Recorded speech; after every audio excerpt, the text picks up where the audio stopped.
Sometimes the unknowable is knowable. The inconceivable could be easily conceived. Sometimes the elusive truth is already known. What might not be known is the way to tell it, and to find words that will bring it to clarity. Sometimes we conceive knowledge that we cannot communicate. Sometimes we know things that we cannot explain. Sometimes words are not available to tell what we know in any conventional way that seem logical. A caterpillar does not know that it lacks the ability to fly because its own faculty was obscured in its own being. This is the dilemma of the human herd as well. We should utilize our natural visions to perceive reality, but all we know is seeing with physical eyes and visualizing with the imagination. The only hint of a higher dimension we know is that there is a third eye, but it makes no sense to tell the one about divine reality who knows only of a carnal mortality. We do not know all our visual senses to engage in our daily lives. We confuse seeing with vision. We know of our senses, but only to utilize at surface level, limited to the physical realm. In everything we do, we create cognizance. Generic consciousness. When vibrating energies intercourse, they become cohesive, defining one spirit persona. Maybe one is to resist the other. Maybe the resistance is to explode. The intention is to explode, and we have the intention of the bomb. It is deliberate because there was deliberate resistance in the elements. It is deliberate, just as the sound of thunder is deliberate. There is no lack of will to be in it. The human being, that of the spirit, is conceived by these similar intercourses, by infinite and varying spirit forces that create enough resistance to question, reason, and idealize. It becomes a critical, defining, and comprehensive mind. Consciousness is idea. Idea created the universe. Idea is the Word, and the Word is God. The entire universe is idea.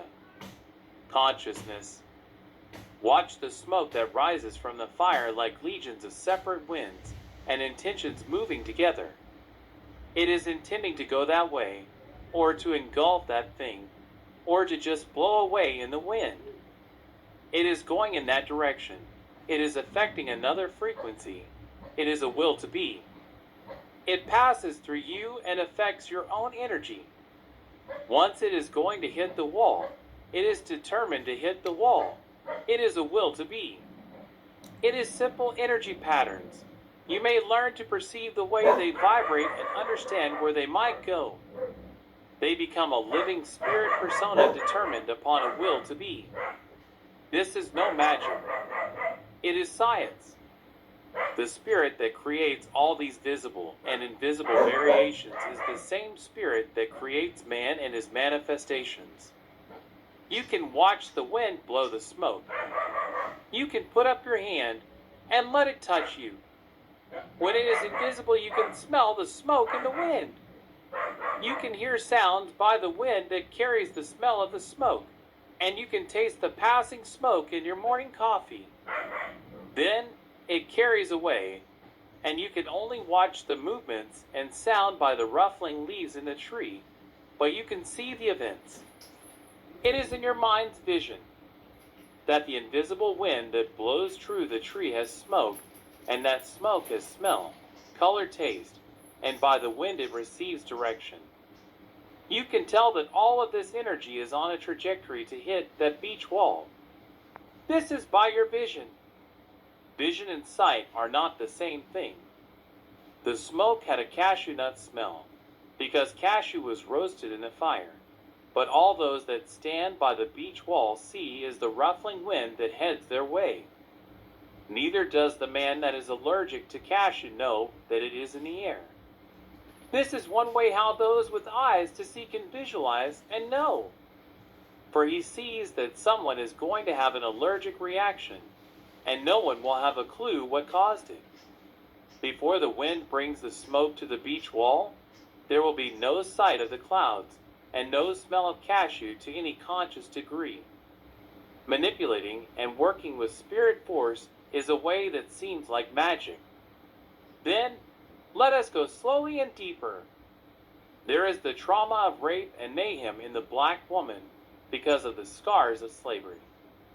There was a time in Africa when black women were forced to sit on hot cannon balls in the boiling sun until they blistered to death. This because they dared fight hard to refuse being raped by white enslavers. They told them, "It is either our balls or cannon balls." Many of these proud women chose the cannon balls. The fear and trauma of things like these are marked in the DNA memory of the trampled race. In order to keep these women and men in fear, the sorcerers remind them of what can happen if they refuse to surrender all. They remind them by the canon, which is the name given to the Christian laws of the Bible. A canon has the shape of a penis. The trauma is revisited to an entire race without them being conscious. It does not matter if it were 200 years later. These spirits are reinvoked. Now, do you see that I am talking science to you, and there is no such thing as magic? Do you see that what you call superstition is science?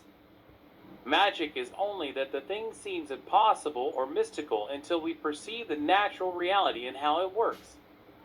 The divine sciences are the highest sciences.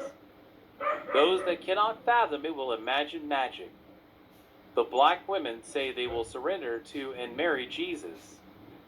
They stay faithful to the 2 testaments, and we all know that testaments are testicles. They bow to the testaments and surrender their children to the testaments. Demonic beastly priests of the God spell religion abuse women, children, and even men in the spell of the testament. Not only is this the induction of surrender to docility, but it is the separation of the men from their women. The women, in fear, choose the rod of the master. The master hisses to them in subliminal way that his rod and staff will comfort them, and they bow in subconscious fear, the fear from their ancestors inside of them. On the other hand, the white woman hears the same God spell and reacts differently because they are impervious to that particular spell.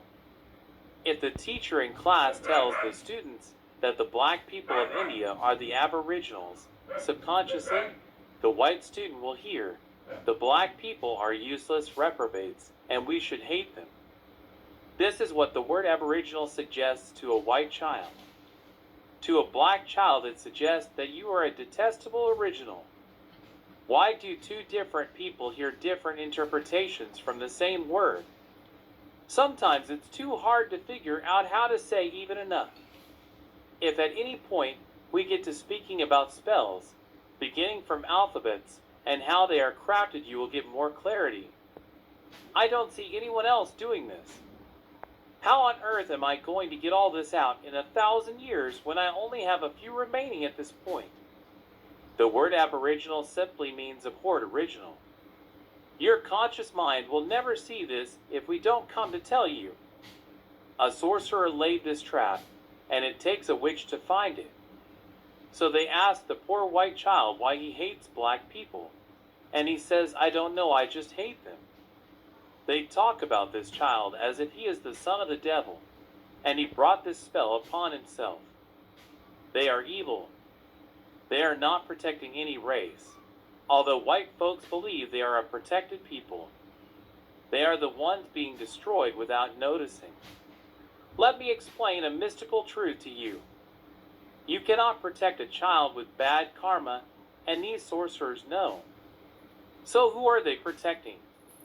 The science of the gods bears knowledge for the good, and it gives power to the evil.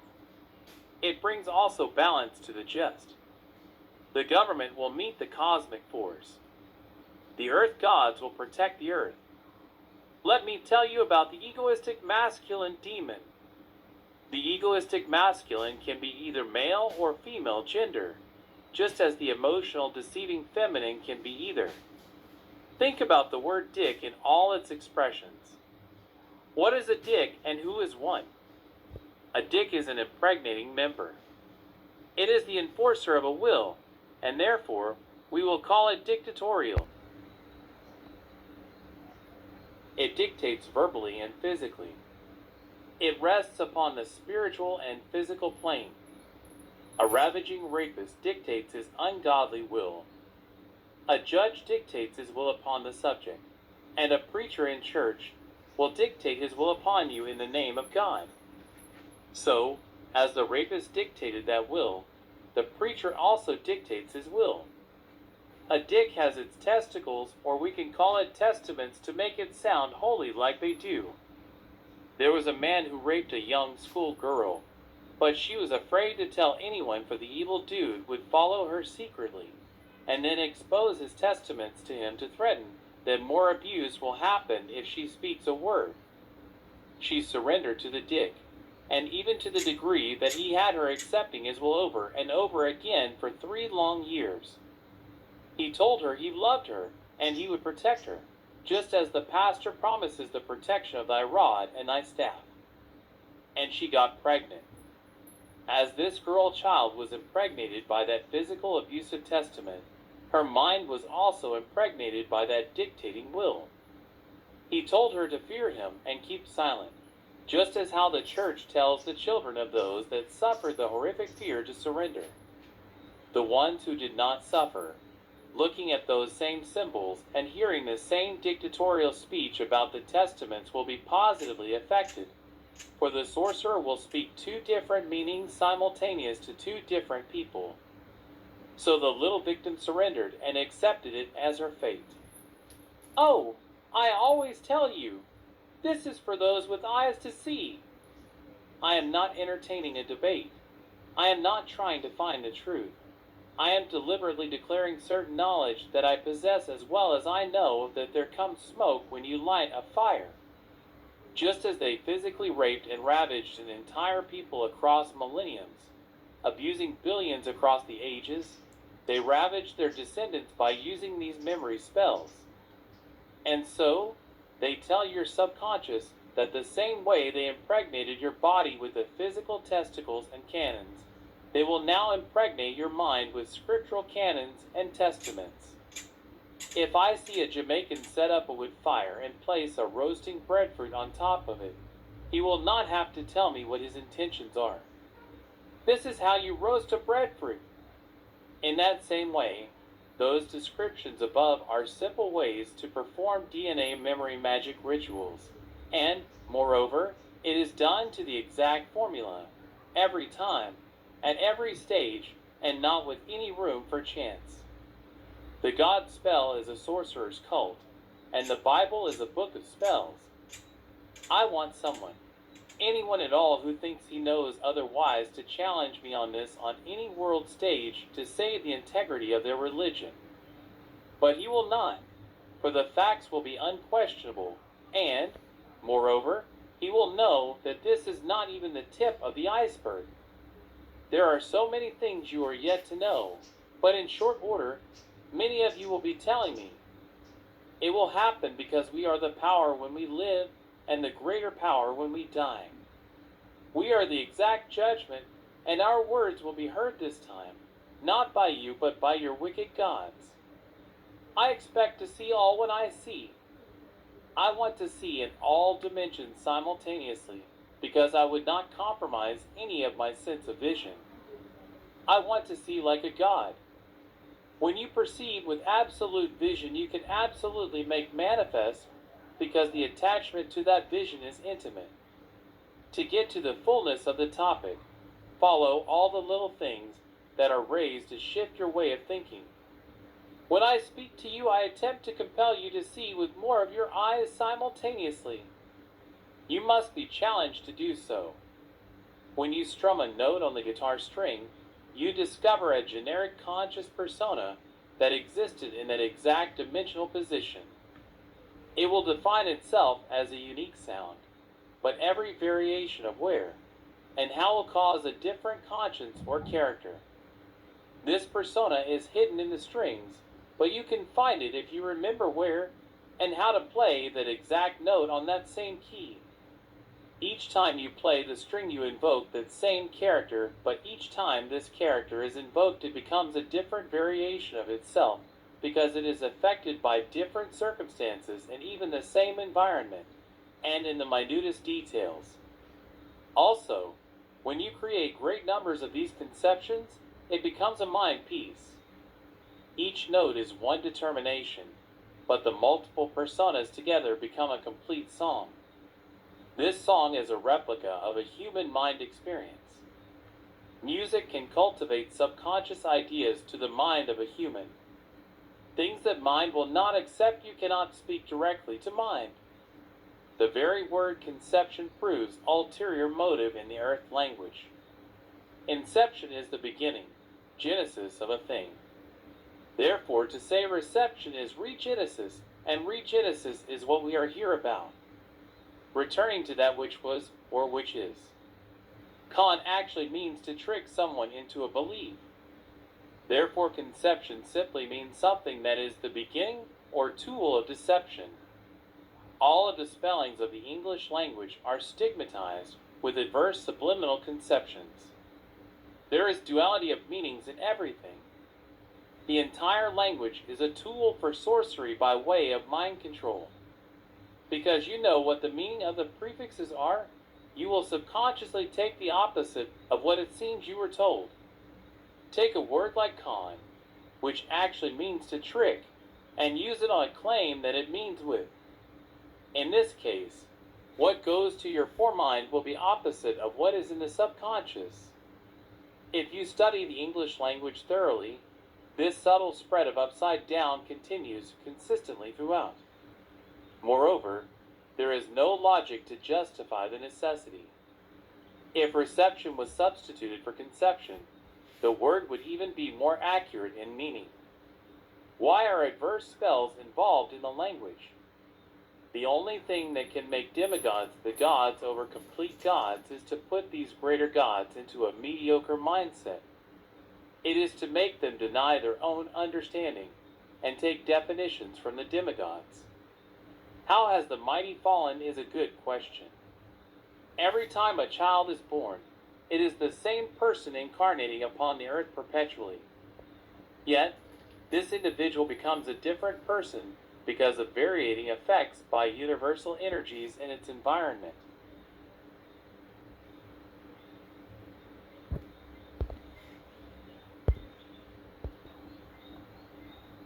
When you light a fire, observe the curls of smoke, the different patterns, and how you might predict where some will go. You can predict that it will go through a certain window because you can see the smoke. You cannot see those that diminish to a higher frequency with your naked eyes. You must develop other senses to see higher frequency patterns. Maybe you could know a certain frequency degree by feel and smell. Men get turned on by the scent of women without knowing it. Women choose men by their scents without knowing it.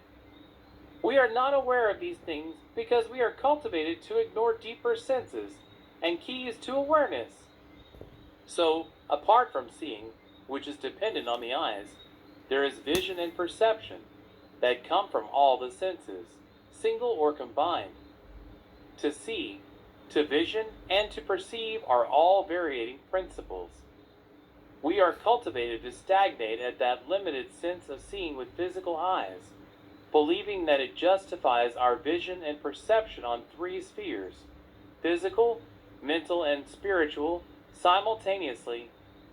At every single thought, every single time, and every single concept, we must utilize five senses of vision and perception all in one.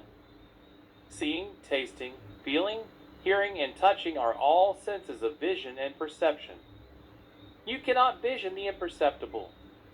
You must perceive spirit to relate to and communicate with spirit force. Everything, solid or not, is energy, and every energy is presence. Every presence is based on perception. You might not see, but you will smell, taste, feel, or hear. Yet, on a deeper level, every presence, including oxygen, is perceptible at some degree. Believe that nothing is tasteless, odorless, intangible, invisible, or inaudible. If you do not do this, you will limit your super God powers. If you do it, then nothing will be what you say it is not, and you will be empowered by a higher ability to perceive the imperceptible. If the aura of the dead was to enter your room, you could smell and sense the familiar pattern of its aura. The aura of the dead is simply a pattern like smoke that is the energy force the departed gave off. Put out the fire, and you can still watch the smoke up in the air before it disappears. The human spirit, the human thought is more powerful than the highest bolt of lightning. If you make a ripple in a pond, it determines to be the unique persona, and that ripple continues to eternity. It is even in your DNA to progeny 1,000 years later. You can always stop, rewind, and rethink these words as many times as you like to get to clarity. Can I help you to see the science in what you thought was superstition, and natural reality in what you thought was magic? How do I create a path to help you come where I am, and see from this most glorious perspective? It would take a lot of work, but then it would be worth it. You asked, and I received the task to explain to those with eyes to see. You have to discover the difference. That two people who both seem to be on this same plane will live in separate dimensions, but one might experience the order of heaven while the other undergo hell. Take time to listen and understand these words, and, if you grasp them well, you will be rewarded. If it becomes a challenge to you, then do not worry. You are not at a place where it is for you now. Be faithful to that which you have the capacity to receive and embrace every higher light that comes along. Never adhere to a stagnating order. Even if you are in a religion or cult that you are transcending, move on, for it already played its part in taking you to that higher threshold. For the good of your own soul journey, move on. I am telling you that there is a height of consciousness, even if living on this earth plane, that, if you achieve it, you will not exchange it for $1 billion a day. I am telling you that two people can be walking, one caught up in heaven and the other contained in this world paradigm. I want you to understand that you can know and engage the highest principles of consciousness and come face to face with your eternal being. You will not perceive death, fear, or lack. You will only know happiness, and you will ever be in control of your experiences. You will be seen as human with human eyes, but you will connect and be with God in the Spirit. You will be able to move the ether how and when you like, at least to the degree of where it benefits your improvement in this life, preparing you for a better one to come. You will be able to break the bridges of forgetfulness so that you will start moving from one lifetime to the other carrying your memories, which will make you a god in that new afterlife. This can be explained as storing up your treasures in the heavens. Prepare for a life in the highest heaven, not upon mundane confinement in dark places anymore. I am not here to convince someone to believe me. I am here to talk to this protege who already knew that there was always higher dimensions to the earth reality. As above, so below. Study the ways, all the ways, of a ray of light, and wisdom will know you. The system of natural and cognitive order in one dimension is not quantifiable to the subject of that same dimension. It would be counterproductive. To see the workings of 2D, you must view it from the 3D realm, and in order to explain that of 3D, you must conceive it at 4D level. 3D mechanics are not high enough to contain subjects to 3D. As the sun influences the earth, energy forces from higher dimensional principles contain lower orders. The Ascended One is able to view the first lights of wisdom from the perspective of a higher degree. In this three-dimensional realm, you cannot see your own face. You can use magic by looking at a mirror. Then you will view your physical frame from the perspective of that higher dimension. In 3D, you cannot see yourself from outside yourself. A mirror makes you see in 4D. Let us acknowledge looking at a mirror as magic no more. It used to be magic when we did not understand the science principles or the natural realities that make it possible. In the same way, I am showing you some natural principles to make you no longer consider the light work with spirit energy forces as magic or superstition. I keep telling you that quantum physics at all its degrees can help you to begin to embrace higher levels of perception and clarity. I also want to tell you that when we say light, we mean light at all degrees of light. If you stop studying everything else and start studying all about light, then you will see the wisdom of light and understand the darkness. Truth begins to seem more and more impossible the higher it goes. This is because our vocabulary of understanding has no words to explain or to receive it by. The higher truth goes, the higher the science is necessary to quantify it. We must bring in higher vocabularies and higher spells of alphabets by which to engage with higher understandings. What you learned in school decades ago won't work. Study quantum physics to bring the equilibrium moving forward. Study every principle of light, including the photon, and think on each principle. I wish I could explain to you that at certain points of reality, it is the infinitely small that contains the infinitely large. On your day of conception, as you entered the uterus, you entered into a black hole that dragged you to a lower density universe, which is the size of this Earth airplane. Scientists tell you about incredible mighty black holes in space, and you shiver in fear at the thought of it without knowing that you came by one of them. This is how you attain the density and cross to this dimension. Look up. That black hole is inside the uterus. The entire thing. Every star that is out there is in you. Now stop looking up. Look within. You will learn to know without dependency for definitions from scientists or anyone else. All knowledge is inside you, and I wish for you the tools of all knowing. But your masters reasoned in the past that if all the humans knew the higher wisdom, then all would be gods. There would be no lower subjects on whose backs to stand to elevate themselves as elites and nobles. This is the return of the cycles. We come. All men are gods at some time in the future. Before you go, thumbs me up on the like button and even hit the notification bell for the continuation of this topic. It's going to be a long one, but I cannot make the videos too long. Peace out.